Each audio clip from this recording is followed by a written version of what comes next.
اللہ اللہ اللہ اللہ اللہ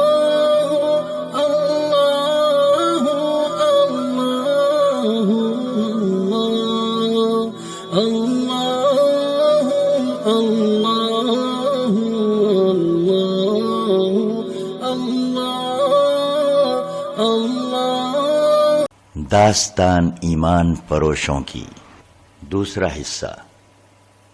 صلاح الدین ایوبی کے دور کی حقیقی کہانیاں، عورت اور ایمان کی معرکہ آرائیاں۔ التمش۔ فہرست: قاہرہ میں بغاوت اور سلطان ایوبی، کھنڈیروں کی آواز، رینی الیگزینڈر کا آخری معرکہ، میرے فلسطین میں آؤں گا، وہ جو مردوں کو زندہ کرتا تھا، جب خزانہ مل گیا، اسلام کی پاسبانی کب تک کرو گے، اسلام کی بقا کچے دھاگے سے لٹک رہی تھی۔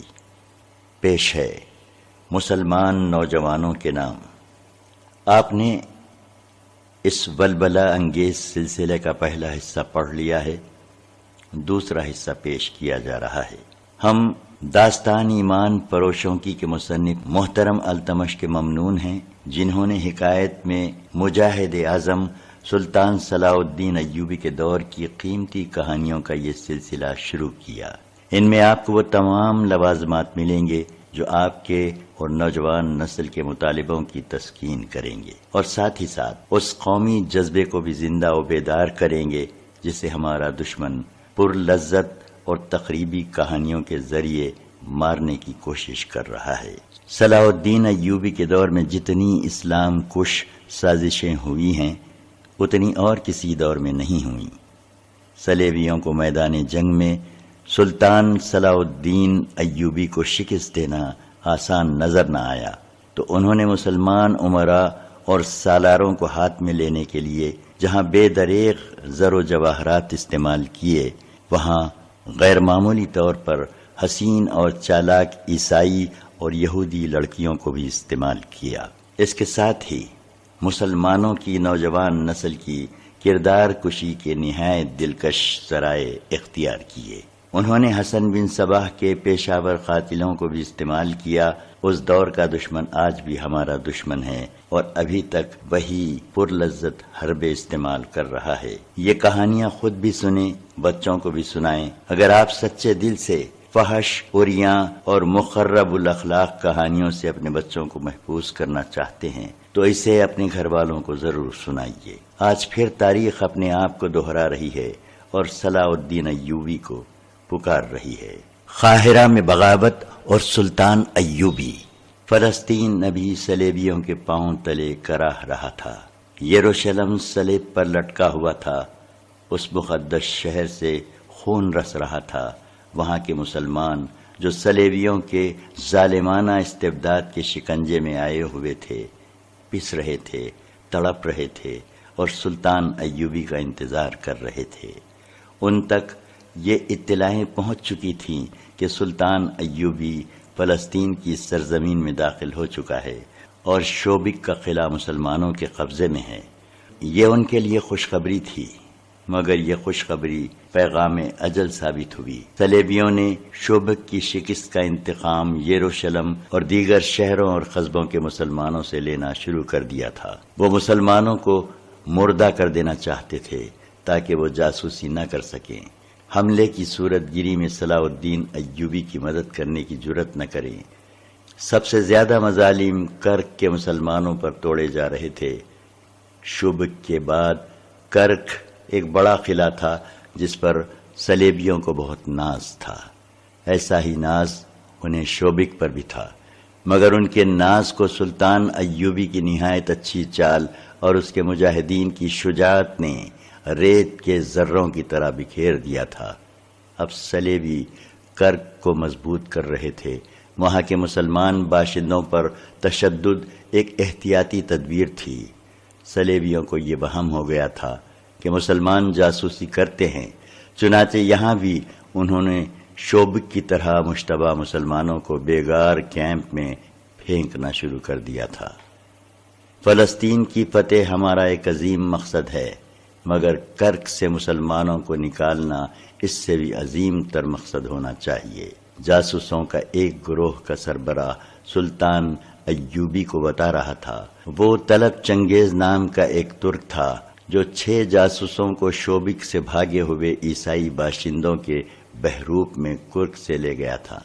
وہ 3 مہینوں بعد واپس آیا تھا۔ سلطان ایوبی کو علی بن سفیان کی موجودگی میں وہاں کے حالات بتا رہا تھا۔ صلیبی فوج جو بھاگ کر کرک پہنچی تھی، اس کے متعلق اس نے بتایا کہ خاصی بری حالت میں ہیں اور فوری طور پر لڑنے کے قابل نہیں۔ اس ہاری ہوئی فوج نے کرک میں جاتے ہی مسلمانوں کا جینا حرام کر دیا۔ اندھا دن گرفتاریاں شروع ہو گئیں۔ مسلمان عورتوں نے باہر نکلنا چھوڑ دیا۔ جہاں کسی مسلمان پر ذرا شک ہوتا اسے پکڑ کر بیگار کیمپ میں لے جاتے، جہاں انسان ایسا مویشی بن جاتا ہے جو بول نہیں سکتا، صبح کے اندھیرے سے رات کے اندھیرے تک کام کرتا، سوکھی روٹی اور پانی پر زندہ رہتا۔ ہم نے وہاں زمین دوز مہم چلائی کہ جتنے مسلمان جو ان میں ہیں یا لڑنے کی عمر میں ہیں وہ یہاں سے نکل کر شوبک پہنچے اور فوج میں بھرتی ہو جائیں، تاکہ کمک کا انتظار کیے بغیر کرک پر حملہ کیا جا سکے۔ چنگیز ترک نے کہا، ہماری موجودگی میں کچھ لوگ وہاں سے نکل آئے تھے، لیکن یہ کام ایک تو اس لیے مشکل ہے کہ ہر طرف صلیبی فوج پھیلی ہوئی ہے، اور دوسری مشکل یہ ہے کہ اپنے کنبوں خصوصاً عورتوں کو وہ عیسائیوں کے رحم و کرم پر چھوڑ کر نہیں آ سکتے تھے۔ فوری ضرورت یہ ہے کہ کرک پر حملہ کیا جائے اور مسلمانوں کو نجات دلائی جائے۔ اس سے پہلے ایک اور جاسوس یہ اطلاع دے چکا تھا کہ صلیبیوں کی اسکیم اب یہ ہے کہ سلطان ایوبی کرک کا محاصرہ کرے گا تو صلیبیوں کی ایک فوج جو ایک صلیبی حکمران ریمانڈ کے زیر کمان ہے عقب سے حملہ کرے گی۔ سلطان ایوبی نے پہلے ہی اپنے فوجی سربراہوں سے کہہ دیا تھا کہ صلیبی عقب سے حملہ کریں گے۔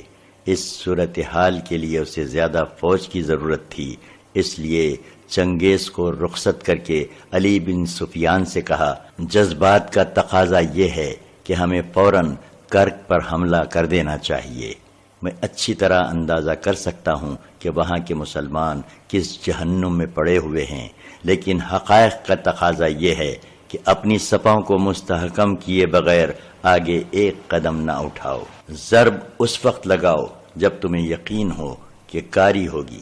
ہم ان عورتوں اور بچوں کو نہیں بھول سکتے جو دشمن کے ہاتھوں ذلیل و خوار اور قتل ہوئے ہیں۔ یہ ہمارے گمنام شہید ہیں، یہ قوم کی عظیم قربانی ہے۔ میں انہی کی آبرو اور انہی کے وقار کے لیے فلسطین لینا چاہتا ہوں۔ اگر میرا مقصد یہ نہ ہو تو جنگ کا مقصد ڈاکہ اور لوٹ مار رہ جاتا ہے۔ وہ قوم جو اپنی ان بچیوں اور بچوں کو بھول جائے جو دشمن کے استبداد میں ذلیل و خوار اور قتل ہوئے، وہ قوم ڈاکوؤں اور رہزنوں کا گروہ بن جاتی ہے۔ اس قوم کے افراد دشمن سے انتقام لینے کی بجائے ایک دوسرے کو لوٹتے، ایک دوسرے کو دھوکے اور فریب دیتے ہیں۔ ان کے حاکم قوم کو لوٹتے اور عیش و عشرت کرتے ہیں، اور جب دشمن انہیں کمزور پا کر ان کے سر پر آ جاتا ہے تو کھوکھلے نعرے لگا کر قوم کو بے وقوف بناتے اور دشمن کے ساتھ درپردہ سودا بازی کرتے ہیں۔ وہ اپنے ملک کا کچھ حصہ اور اس حصے کی آبادی نہایت رازدارانہ طریقے سے دشمن کے حوالے کر کے باقی ملک میں اپنی حکمرانی قائم رکھتے ہیں۔ پھر وہ اور زیادہ عیش اور لوٹ کھسوٹ کرتے ہیں، کیونکہ وہ جانتے ہیں کہ دشمن انہیں بخشے گا نہیں۔ یہ عیش چند روزہ ہے، لہذا قوم کی رگوں سے خون کا آخری قطرہ بھی جلدی جلدی نچوڑ لو۔ سلطان ایوبی نے ایسی متعدد قوموں کے نام لیے اور کہا وہ توسیع پسند تھے۔ ان کے سامنے اس کے سوا کوئی مقصد نہ تھا کہ ساری دنیا پر بادشاہی کریں اور دنیا بھر کی دولت سمیٹ کر اپنے قدموں میں ڈھیر لگا لیں۔ انہوں نے دوسری قوموں کی عصمت دری کی اور ان کی اپنی بیٹیاں اور بہنیں دوسروں کے ہاتھوں بے آبرو ہوئیں۔ ان قوموں کے حکمران پرائی زمین پر ہلاک ہوئے اور ان کا نام و نشان کس نے مٹایا؟ ان قوموں نے جو غیرت مند تھیں اور جنہیں احساس تھا کہ ان کی زمین کو اور ان کی عصمت کو دشمن نے ناپاک کیا ہے اور اس کا انتقام لینا ہے۔ ہم بھی حملہ آور ہیں، صلیبی بھی حملہ آور ہیں، لیکن ہم میں فرق ہے۔ وہ دور دراز ملکوں سے ہمارے مذہب کا نام و نشان مٹانے آئے ہیں۔ وہ اس لیے آئے ہیں کہ مسلمان عورتوں کو اپنی گرفت میں لے کر ان کے بطن سے صلیبی پیدا کریں۔ ہم ان کی آبرو کے دفاع کے لیے حملہ آور ہوئے ہیں۔ اگر ہم کفر کے طوفان کو نہ روکیں تو ہم بے غیرت ہیں اور ہم مسلمان نہیں، اور اگر اسلام کا دفاع اس انداز سے کریں کہ دشمن کے انتظار میں گھر بیٹھے رہیں اور جب وہ حملہ آور ہو تو اپنے گھر میں اس کے خلاف لڑیں اور پھر فخر سے کہیں کہ ہم نے دشمن کا حملہ پسپا کر دیا ہے، تو یہ ثبوت ہے ہماری بزدلی کا۔ دفاع کا طریقہ یہ ہوتا ہے کہ دشمن تمہیں مارنے کے لیے نیام سے تلوار نکالنے لگے تو تمہاری تلوار اس کی گردن کاٹ چکی ہو۔ وہ کل حملے کے لیے آنے والا ہو تو آج اس پر حملہ کر دو۔ میرے پاس اس کا ایک ہی علاج ہے کہ محترم نور الدین زنگی سے کمک مانگی جائے، علی بن سفیان نے کہا، اور کرک پر حملہ کر دیا جائے، یہ بھی نقصان دہ ہوگا۔ سلطان ایوبی نے کہا، زنگی کے پاس اتنی فوج موجود رہنی چاہیے کہ صلیبی ہمارے عقب پر حملہ کریں تو زنگی ان کے عقب پر حملہ کر سکے۔ میں مدد مانگنے کا قائل نہیں، اس کے بجائے میں یہ بھی کر سکتا ہوں کہ کرک میں چھاپا مار دستے بھیج کر صلیبیوں کا جینا حرام کیسے رکھوں۔ مجھے امید ہے کہ ہمارے جاسوس چھاپا مار صلیبیوں کی جڑیں چوہوں کی طرح کاٹتے رہیں گے، مگر اس کی سزا وہاں کے بے گناہ مسلمان باشندوں کو ملے گی۔ چھاپا مار تو اپنا کام کر کے ادھر ادھر ہو جائیں گے، وہ ہر قسم کی سختی اور مصیبت جھیل سکتے ہیں، ہمارے نہتے بہن بھائی کچلے جائیں گے۔ البتہ اس تجویز پر غور کرو کہ وہاں سے مسلمان کنبوں کو نکالنے کا کوئی خفیہ انتظام کیا جائے۔ حملے میں کچھ وقت لگے گا، ہمیں خاصی بھرتی مل گئی ہے، کرک کے جوان بھی آ گئے ہیں اور آ رہے ہیں۔ میں محسوس کرنے لگا ہوں کہ ہمیں یہاں کے مسلمان باشندوں کے متعلق اپنی پالیسی میں تبدیلی کرنی پڑے گی۔ صلیبیوں کے محکمہ جاسوسی اور سراغ رسانی کے سربراہ ہرمن نے کہا، قلعے کرک میں چند ایک صلیبی بادشاہ، ان کی فوجی کمانڈر اور انتظامیہ کے حکام جمع تھے۔ وہ جوں جوں اپنی ہاری ہوئی فوج کو دیکھ رہے تھے، ان کی عقل پر غصہ اور انتقام غالب آتا جا رہا تھا۔ وہ شکست کو بہت بڑی فتح میں بدلنا چاہتے تھے۔ ان میں ان کی انٹیلیجنس کا سربراہ ہرمن واحد آدمی تھا جو ٹھنڈے دل سے سوچتا اور عقل کی بات کرتا تھا۔ وہ دیکھ رہا تھا کہ اس کے صلیبی بھائی کرک کے مسلمان باشندوں کے ساتھ کیسا وحشیانہ سلوک کر رہے ہیں۔ اس نے کہا، آپ نے یہی سلوک شوبک کے مسلمانوں کے ساتھ روا رکھا تھا۔ اس کا نتیجہ یہ تھا کہ انہوں نے وہاں مسلمانوں کے کیمپ سے اس مسلمان فوجی کو بھگا دیا جسے ہم نے خطرناک جاسوس سمجھ کر قید میں ڈال دیا تھا۔ مجھے یقین ہے کہ اسے وہاں کے مسلمانوں نے پناہ دی تھی۔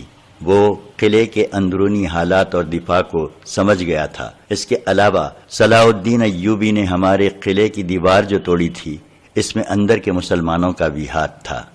وہ آپ کے سلوک سے اس قدر تنگ آئے ہوئے تھے کہ انہوں نے جان کی بازی لگا کر مسلمان فوج کی مدد کی، اور جب فوج کا ہراول دستہ اندر آیا تو مسلمانوں نے اس کی رہنمائی کی۔ اسی لیے ہم کرک کے مسلمانوں کا دم خم توڑ رہے ہیں کہ ان میں جذبہ اور ہمت ہی نہ رہے۔ ایک صلیبی سالار نے کہا، اس کے بجائے اگر آپ انہیں اپنا دوست بنا لیں تو وہ آپ کی مدد کریں گے۔ ہرمن نے کہا، اگر آپ مجھے اجازت دیں تو میں پیار و محبت سے انہیں ان کا مذہب تبدیل کیے بغیر صلیب کا گرویدہ بنا لوں گا۔ میں انہی مسلمانوں کو مسلمانوں کے خلاف لڑا دوں گا۔ تم بھول رہے ہو ہرمن، ایک مشہور صلیبی بادشاہ ریمانڈ نے کہا، تم چند ایک مسلمانوں کو لالچ دے کر انہیں غدار بنا سکتے ہو، مگر ہر ایک مسلمان کو اسلامی فوج کے خلاف نہیں کر سکتے۔ پوری قوم غدار نہیں ہو سکتی۔ ہرمن، تم ان لوگوں پر اتنا بھروسہ نہ کرو۔ ہم انہیں دوست نہیں بنانا چاہتے، ہم ان کی نسل ختم کرنا چاہتے ہیں۔ کوئی بھی غیر مسلم کسی مسلمان کے ساتھ محبت کرتا ہے تو اس کا مطلب یہ ہے کہ وہ اسلام سے محبت کرتا ہے، جبکہ ہمارا مقصد اسلام کا خاتمہ ہے۔ کرک میں، یروشلم میں، عقا، عدلیہ میں اور جہاں بھی صلیب کی حکمرانی ہے، مسلمانوں کو اس قدر پریشان کرو کہ وہ مر جائیں یا وہ صلیب کے آگے گھٹنے ٹیک دیں۔ مسلمانوں کے ساتھ جو کچھ ہو رہا ہے وہ صلاح الدین ایوبی کو باقاعدہ معلوم ہوتا جا رہا ہے۔ ہرمن نے کہا، آپ اسے اکسا رہے ہیں کہ وہ کرک پر جلدی حملہ کرے۔ آپ یہ بھول رہے ہیں کہ ہماری فوج فوری حملے کے آگے ٹھہرنے کے قابل نہیں۔ اس کا حل یہ نہیں کہ ہم یہاں کے مسلمان باشندوں کو سر پر بٹھا لیں۔ فلپس اگسٹس نے کہا، آپ لوگ مسلمان جنگی قیدیوں کو ابھی تک پال رہے ہیں، انہیں قتل کیوں نہیں کر دیتے؟ اس لیے کہ ایوبی ہمارے قیدیوں کو قتل کر دے گا۔ گے آف لوزینان نے جواب دیا، ہمارے پاس مسلمانوں کے کل 361 جنگی قیدی ہیں، مسلمانوں کے پاس ہمارے 1275 قیدی ہیں، کیا ہم ایک مسلمان کو مارنے کے لیے 4 صلیبی نہیں مروا سکتے؟ اگسٹس نے کہا، ہمارے وہ قیدی جو صلاح الدین کے پاس ہیں بزدل تھے، وہ لڑنے کی بجائے قید ہوئے، وہ زندہ رہنا چاہتے تھے، وہ مسلمانوں کے ہاتھوں مر جائیں تو اچھا ہے، تم اطمینان سے مسلمان قیدیوں کو ختم کر دو۔ کیا مسلمان باشندوں کے ساتھ درندوں جیسا سلوک کر کے اور مسلمان جنگی قیدیوں کو قتل کر کے تم صلاح الدین ایوبی کو شکست دے دو گے؟ سالار کے عہدے کے ایک صلیبی نے کہا، اس وقت فوج کے سامنے مسئلہ یہ ہے کہ ایوبی اگر پیش قدمی کرایا تو اسے کس طرح روکیں گے اور اس سے شوبک کا قلعہ واپس کس طرح لیا جا سکتا ہے؟ کر کے تمام مسلمانوں کو قتل کر دو، پھر کیا ہوگا؟ ایوبی کی طرح تم اپنی نظر میں وسعت کیوں نہیں پیدا کرتے؟ کیا ہرمن بتا سکتا ہے کہ مصر میں اس کی زمین دوز کارروائیاں کیا ہیں اور کامیابی کتنی ہیں؟ توقع سے زیادہ، ہرمن نے جواب دیا۔ علی بن سفیان صلاح الدین ایوبی کے ساتھ شوبک میں ہیں، اس نے قاہرہ سے اس کی غیر حاضری سے بہت فائدہ اٹھایا ہے۔ قاہرہ کے نائب ناظم مصلح الدین کو فاطمیوں نے اپنے ساتھ ملا لیا ہے۔ مصلح صلاح الدین ایوبی کا معتمد خاص ہے، لیکن اب ہمارے ہاتھ میں ہے۔ فاطمیوں نے درپردہ اپنا ایک خلیفہ مقرر کر دیا ہے، وہ قاہرہ کے اندر سے بغاوت اور سوڈانیوں کے حملے کا انتظار کر رہے ہیں۔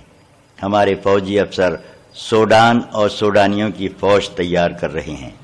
قاہرہ میں صلاح الدین ایوبی جو فوج چھوڑ آیا ہے اس کے 2 نائب سالار ہمارے ہاتھ میں کھیل رہے ہیں۔ ادھر سے سوڈانی حملہ کریں گے، قاہرہ میں بغاوت ہوگی اور فاطمی اپنی خلافت کا اعلان کر دیں گے۔ تم لوگ یہ بھول رہے ہو کہ صلاح الدین ایوبی اس قدر تیز آدمی ہے کہ کرب پر حملہ کر کے قاہرہ پہنچ جائے گا۔ ریمانڈ نے کہا، اسے یہیں رہنے پر مجبور کرنے کے لیے ضروری ہے کہ اسے یہیں الجھا لیا جائے۔ اس کا ایک طریقہ یہ ہے کہ اس کا راستہ روک لیا جائے اور اس کا ایک بھی سپاہی قاہرہ تک نہ پہنچ سکے۔ مجھے 100% امید ہے کہ قاہرہ میں جو اس کی فوج ہے وہ اس کے کام نہیں آ سکے گی۔ ہرمن نے کہا، میرے آدمیوں نے فوج میں اس قسم کے شکوک پیدا کر دیے ہیں کہ انہیں قاہرہ میں پیچھے چھوڑ کر مال غنیمت سے محروم کر دیا گیا ہے، اور یہ بھی کہ شوبک کے سینکڑوں عیسائی لڑکیاں صلاح الدین ایوبی کے ہاتھ آئی ہیں جو اس نے وہاں فوج کے حوالے کر دی ہیں۔ میری کامیابی یہ ہے کہ میں نے مسلمان فوجی حکام ہی کے منہ میں یہ افواہیں ڈال کر ان کی فوج میں پھیلائی ہیں۔ میں نے ایسے حالات پیدا کر دیے ہیں کہ قاہرہ کی تمام فوج سوڈانیوں کا ساتھ دے گی اور صلاح الدین ایوبی کو بغاوت رد کرنے کے لیے یہاں سے تمام فوج لے جانی پڑے گی، مگر یہ فوج اس وقت تک وہاں پہنچے گی جب قاہرہ ایک بار پھر فاطمی خلافت کی گدی بن چکا ہوگا اور وہاں سوڈان کی فوج قابض ہوگی۔ ضروری نہیں کہ ہم یہاں صلاح الدین ایوبی پر حملہ کریں اور اسے روکیں، ہم اسے بھٹکنے کے لیے کھلا چھوڑ دیں گے، ہم اسے مسلمانوں کے ہاتھوں مروائیں گے۔ ہرمن نے زور دے کر کہا، آپ ابھی تک مسلمان کی نفسیات نہیں سمجھ سکے، یہی وجہ ہے کہ آپ میری بعض کارگر باتیں نظر انداز کر دیتے ہیں۔ مسلمان اگر فوجی ہو اور اس کے دماغ میں ٹریننگ کے دوران یہ بٹھا دیا جائے کہ وہ ملک اور قوم کا محافظ ہے تو وہ ملک اور قوم کی خاطر جان قربان کر دیتا ہے۔ دنیا کی بادشاہی اس کے قدموں میں رکھ دو، وہ سپاہی رہنا پسند کرے گا، قوم سے غداری نہیں کرے گا۔ اگر اسی فوجی میں جنسی لذت، شراب نوشی اور عہدوں کی خواہش پیدا کر دو تو وہ اپنا مذہب بھی داؤ پر لگا دیتا ہے۔ ہم نے جن مسلمان فوجی حکام کو اپنے ساتھ لایا ہے ان میں یہی خامیاں پیدا کی تھیں اور کر رہے ہیں، مگر فوجی کو غدار بنانا اتنا آسان نہیں جتنا انتظامیہ کے حکام کو اپنے ہاتھ میں لینا آسان ہے۔ ہرمن نے کہا، انتظامیہ کے ہر حاکم میں امراء اور وزراء کے صف میں آنے کی شدید خواہش ہوتی ہے۔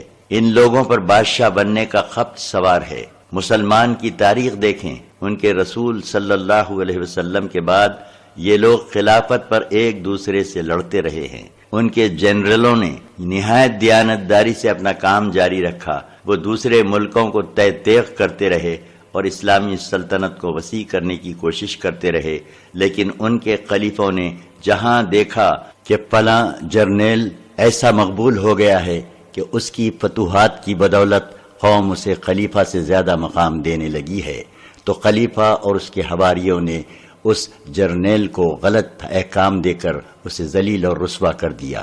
خود خلیفہ کی گدی مخالفین سے محفوظ نہ رہی۔ مخالفین کی نگاہ اسلامی سلطنت کی وسعت سے ہٹ کر خلافت کے حصول پر مرکوز ہو گئی۔ جرنیل ہارتے چلے گئے، ان کے فتح کیے ہوئے علاقے ان کے ہاتھ سے نکلتے چلے گئے۔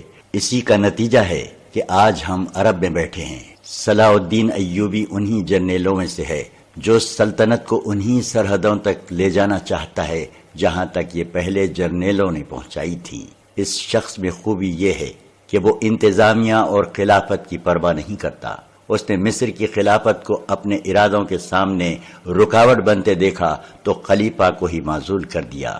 یہ دلیرانہ قدم اس نے فوجی طاقت اور اپنی فہم و فراست کے بلبوتے پر اٹھایا ہے۔ ہرمن بولتا جا رہا تھا۔ تمام حکمران اور صلیبی کمانڈر انہماک سے سن رہے تھے۔ وہ کہہ رہا تھا، صلاح الدین ایوبی اپنی قوم کی اس کمزوری کو سمجھ گیا ہے کہ غیر فوجی قیادت گدی کی خواہش مند ہے، اور یہ خواہش ایسی ہے جو زن اور زر پرستی اور شراب نوشی جیسی عادتیں پیدا کرتی ہے۔ ہم نے صرف ان فوجی افسروں کو ہاتھ میں لیا ہے جو اقتدار کے خواہش مند ہیں، اسی لیے ہم زیادہ تر اثر انتظامیہ کے سربراہوں پر ڈال رہے ہیں۔ فوج کو کمزور کرنے کا طریقہ یہ ہے کہ اسے لوگوں کی نظروں میں رسوا کر دیا جائے۔ یہ کام میرا ہے جو میں کر رہا ہوں۔ آپ شاید میری تائید نہ کریں، لیکن میں آپ کو بتا دینا چاہتا ہوں کہ آپ صلاح الدین ایوبی کو میدان جنگ میں آسانی سے شکست نہیں دے سکتے۔ وہ صرف لڑنے کے لیے نہیں لڑتا، اس کے عزم کی بنیاد ایک ایسے منصوبے پر ہے جسے اس کی ساری فوج سمجھتی ہے۔ اس کی بنیادی خوبی یہ ہے کہ وہ اپنے خلیفہ سے یا غیر فوجی قیادت سے حکم نہیں لیتا۔ وہ کٹر مسلمان ہے۔ وہ کہتا ہے کہ میں خدا اور قرآن سے حکم لیتا ہوں۔ میرے جو جاسوس بغداد میں ہیں انہوں نے اطلاع دی ہے کہ ایوبی نے نور الدین زنگی کو ساتھ ملا کر یہاں سے انقلابی تجاویز بھیجی ہیں جن پر عمل درآمد شروع ہو گیا ہے۔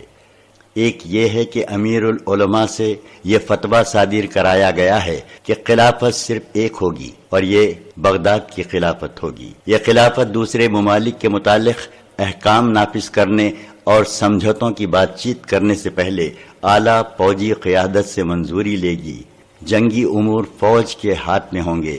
خلیفہ دور دراز علاقوں میں لڑنے والے جنرلوں کو کوئی حکم نہیں بھیج سکتا۔ تیسرے یہ کہ خلیفہ کا نام خطے میں نہیں لیا جائے گا، اور خلافت کا اثر و رسوخ ختم کرنے کے لیے ایوبی نے حکم جاری کروا دیا ہے کہ خلیفہ یا اس کے نائب یا کوئی قلعے دار وغیرہ جب دورے وغیرہ کے لیے باہر نکلیں گے تو لوگوں کو راستے میں کھڑے ہونے، نعرے لگانے اور سلام کرنے کی اجازت نہیں ہوگی۔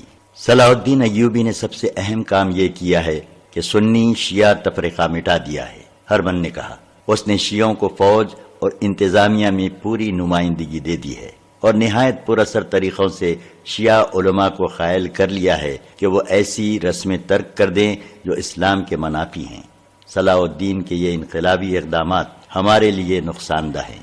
ہم مسلمانوں کے انہی خامیوں کو استعمال کرنا چاہتے ہیں۔ اب ہماری کوشش یہ ہونی چاہیے، جو دراصل جاری ہے، کہ مسلمانوں کی انتظامی قیادت کو صلاح الدین ایوبی اور اس کی فوج کے خلاف کیا جائے، صرف آج نہیں، ہمیشہ کے لیے۔ فلپ اگسٹس جو مسلمانوں کا کٹر دشمن تھا بولا، ہماری عداوت صرف صلاح الدین سے نہیں، ہماری جنگ اسلام کے خلاف ہے۔ ہماری کوشش یہ ہونی چاہیے کہ ایوبی مر جائے تو یہ قوم کوئی دوسرا ایوبی پیدا نہ کر سکے۔ اس قوم کو عقیدوں، غلط اور بے بنیاد عقیدوں کے ہتھیاروں سے مارو، ان میں بادشاہ بننے کا جنون طاری کر دو، انہیں عیاش بنا دو اور ایسی روایات پیدا کر دو کہ یہ لوگ خلافت کی گدی پر آپس میں لڑتے رہیں، پھر خلافت کو ان کی فوج پر سوار کر دو۔ میں یقین کے ساتھ کہتا ہوں کہ یہ قوم ایک نہ ایک دن صلیب کی غلام ہو جائے گی، اس کا تمدن، اس کا مذہب صلیب کے رنگ میں رنگا ہوا ہوگا۔ وہ بادشاہی اور خلافت کے حصول کے لیے آپس میں دست و گریباں ہوں گے اور اپنے مخالفین کو دبانے کے لیے ہم سے مدد مانگیں گے۔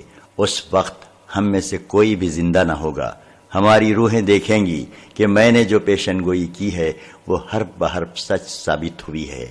اسلام کی جڑیں کھوکھلی کرنے کے لیے یہودی تمہیں اپنی لڑکیاں پیش کر رہے ہیں، انہیں استعمال کرو۔ یہودیوں کو صرف اس لیے اپنا دشمن سمجھو کہ وہ یروشلم کو اپنا مقدس شہر اور فلسطین کو اپنا گھر سمجھتے ہیں۔ انہیں کہو کہ فلسطین تمہارا ہے، آخر میں یہ خطہ ہم تم ہی کو دیں گے، ابھی ہمارا ساتھ دو۔ لیکن یہ احتیاط ضرور کرنا کہ یہودی بہت چالاک قوم ہے، اسے جب تمہاری طرف سے خطرہ نظر آیا تو تمہارے ہی خلاف ہو جائے گی۔ اس کی دولت اور اس کی لڑکیاں استعمال کرو اور اس کے عوض انہیں فلسطین پیش کرو۔ قلعے شوبک اور قلعے کرک سے بہت دور ایک ایسا وسیع خطہ تھا جو مٹی، ریت اور سلوں کی پہاڑیوں اور اونچی نیچی چٹانوں میں گھرا ہوا تھا۔ یہ خطہ کم و بیش 1.5 میل وسیع اور چوڑا تھا۔ اس میں بہت سارا علاقہ ریتیلا میدانی تھا اور اس میں کھڈ بھی تھے اور کم اور اونچی ٹیکریاں بھی۔ جب صلیبی حکمران اور کمانڈر اسلام کی بیخ کنی کے منصوبے بنا رہے تھے اور نہایت پرکشش اور خطرناک طریقے وضع کر رہے تھے، صحرا کا یہ خطہ میدان جنگ بنا ہوا تھا۔ ہزاروں پیادہ، عسکری گھوڑ سوار اور شتر سوار بھاگ دوڑ رہے تھے، تلواریں اور برچھیوں کی انمیاں چمک رہی تھیں۔ گھوڑوں اور اونٹوں کی دوڑ سے گرد گہرے بادلوں کی طرح آسمان کی طرف اٹھ رہی تھی۔ اس گرد میں پرچھائیاں بھی اڑ رہی تھیں، تیر بھی۔ پیادہ سپاہی گھوڑوں سے آگے نکل جانے کی رفتار سے دوڑنے کی کوشش کر رہے تھے، گھوڑ سوار کھڈ پھلانگ رہے تھے۔ ارد گرد پہاڑیوں کی چوٹیوں پر 2 سپاہی آرام آرام سے گھوم پھر رہے تھے۔ ایک پہاڑی کے دامن میں آگ کے شعلے اڑتے اور پہاڑی سے ٹکرا کر پھڑکتے اور بجھ جاتے تھے۔ شور و غل آسمان کو ہلا رہا تھا۔ صلاح الدین ایوبی گھوڑے پر سوار ایک بلند چٹان پر کھڑا یہ نظارہ انہماک سے دیکھ رہا تھا۔ وہ بہت دیر سے اس میدان کے ارد گرد کی چٹانوں پر گھوم رہا تھا، اس کے ساتھ اس کے 2 نائب تھے۔ میں آپ کو یقین دلا سکتا ہوں کہ جس رفتار سے سکھلائی ہو رہی ہے، نئے سپاہی چند دنوں میں تجربے کار ہو جائیں گے۔ ایک نائب نے کہا، آپ نے جن سواروں کو وہ اتنا چوڑا کھٹ پھلانگتے ہوئے دیکھا تھا، وہ سب کرک سے آئے ہوئے سوار ہیں۔ میں انہیں اناڑی سمجھتا تھا۔ تیر اندازوں کا معیار بھی اچھا ہو رہا ہے۔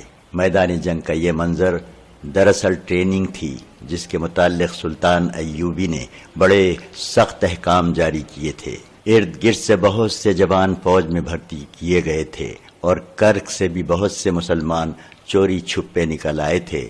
یہ سلطان ایوبی کے جاسوسوں کا کمال تھا کہ کرک سے بھی جوان حاصل کر لیے تھے۔ شوبک کے وہ مسلمان جنہوں نے صلیبیوں کا ظلم و تشدد برداشت کیا تھا، جوش و خروش سے سلطان ایوبی کی فوج میں شامل ہوئے تھے۔ ان کی ٹریننگ کا انتظام وہیں کر دیا گیا تھا۔ سلطان ایوبی اس میں ذاتی دلچسپی لے رہا تھا۔ اسے اس کے نائب یقین دلا رہے تھے کہ وہ نئی بھرتی کو تھوڑے سے عرصے میں پختہ کار بنا دیں گے۔ سپاہی صرف ہتھیاروں کے استعمال اور جسمانی پھرتی سے تجربہ کار نہیں بن سکتا، سلطان ایوبی نے کہا۔ عقل اور جذبے کا استعمال ضروری ہے۔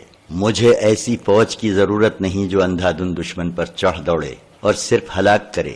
مجھے ایسی فوج چاہیے جسے معلوم ہو کہ اس کا دشمن کون ہے اور اس کے عزائم کیا ہیں۔ میری فوج کو علم ہونا چاہیے کہ یہ اللہ کی فوج ہے اور اللہ کی راہ میں لڑ رہی ہے۔ جوش و خروش جو میں دیکھ رہا ہوں بہت ضروری ہے، مگر مقصد واضح نہ ہو، اپنی حیثیت واضح نہ ہو تو یہ جوش جلدی ٹھنڈا پڑ جاتا ہے۔ انہیں بتاؤ اور ذہن نشین کراؤ کہ ہم فلسطین کیوں لینا چاہتے ہیں۔